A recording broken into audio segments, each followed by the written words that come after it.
All right, in this edition, we're going to take out the Minotaur champion. Here I am right outside his room. Whoops.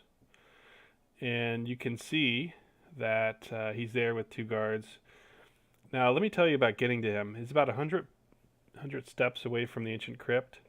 There is a bug in MajorMUD whereby you cannot really follow a path to him. Even with Winterhawk's paths installed, the path will get lost and it will never find its way. You have to help it along in two spots. You can either pull out the maps and see where you need to go, or you can just override MegaMud in those two spots, and that should be able to be enough. The first spot I'll show you here. It's about 96 rooms till the end of the path, and you can see there's a spot here where you say river, and then there's a north, blank west.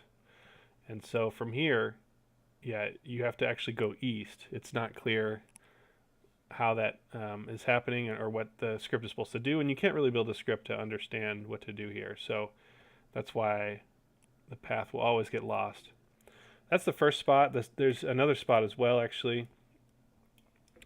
If you see here, right around 24 steps left, it's going to get stuck searching west, searching for an exit. So you can see north, south, and then blank. It doesn't know that it actually found an exit west, so it's going to just keep searching and searching over and over. If you force it to go west, the path will resume, and then you can make it all the way to the champion. So with that in mind, I'll go ahead and take out the champion at this point. If we load up information about the champion, 200 hit points, not a lot. 6,000 experience with a 100-hour regen, 4-day regen. It's one of the longest in the game, maybe the longest actually. That's I'm just curious. Is it the longest? Okay, there's a couple longer. ASD. Right. So one of the longest. He does drop the bone-handled head cutter, another great item for warrior early on to bash with if he doesn't have the quester. Not a ton of damage. I'm not really worried about being hurt too much here. He does drop the ruby key, which will get us to a chest. I'll show you in a second.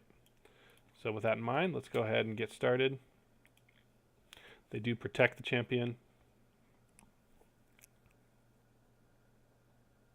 I'm expecting just a couple rounds here with 200 health.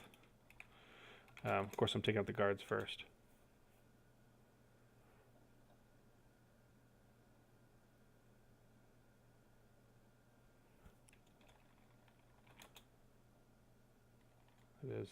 He's beating on the bard.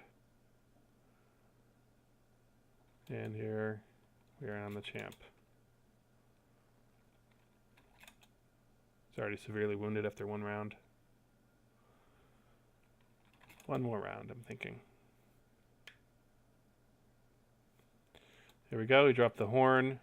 Horn, I think maybe used for a spell later. Let me just double check. Oh, it's used to get to Orfeo or something with Orfeo. I think for a spell, anyway. Not worrying about that yet. But again, this ruby key is what we needed for this. I'll hold on to that horn, put it in a gang house. Now, I can hold on to the ruby key. It doesn't...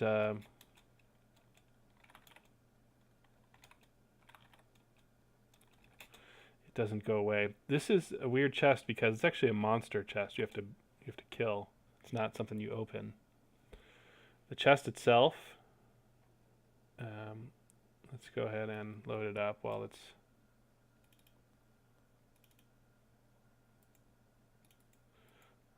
going.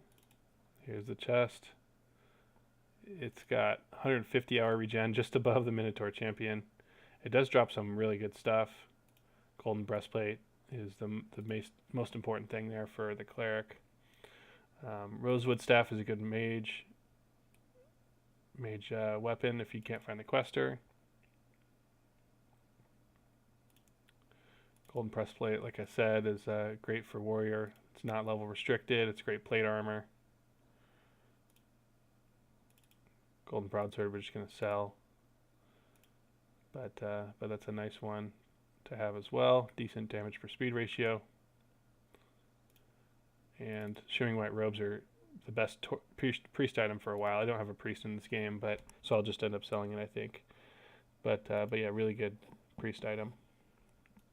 And that's it. That's the champion and the chest. So with that, I will conclude this. Thanks for watching.